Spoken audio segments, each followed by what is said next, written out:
was so Ulit. happy. Little Squash was so happy with that. What? With what he did.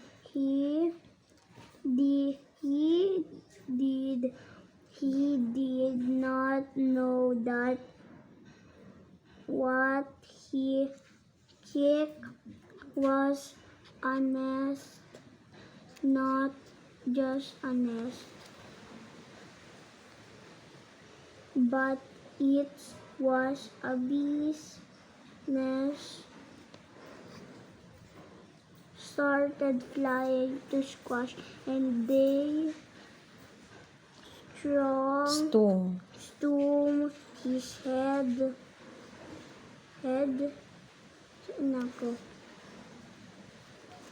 his back and his tail. Help me, please, help. Squash shouted. He started crying and pain. Did you He started crying in pain. Did you hear that? Somebody is asking for help, Pig said. That is Squash voice, said Duck. Let us go and help him, Sheep said to the other animals. They saw Squash trying to hit the bees away.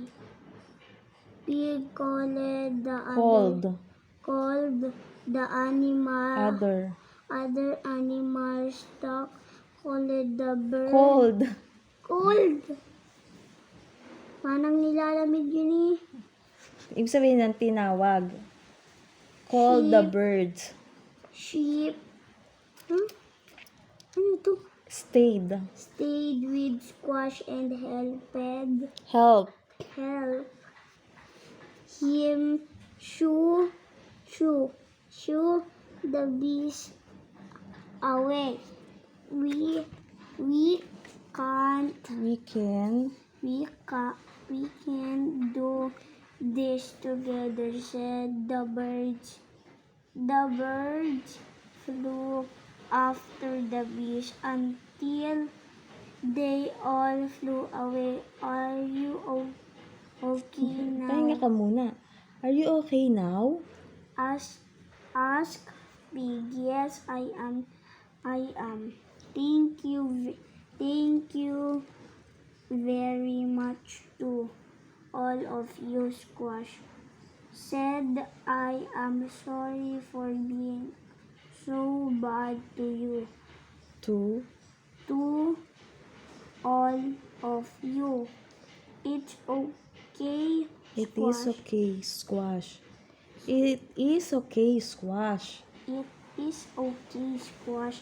What is important is you are okay and that you are Able. to realize your bad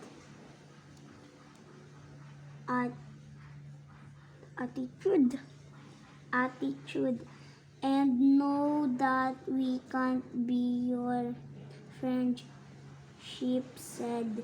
From then on the farm From then on, the farm became a friendly place to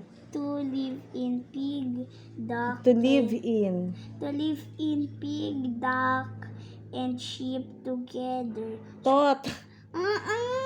Saan mo na kayo together?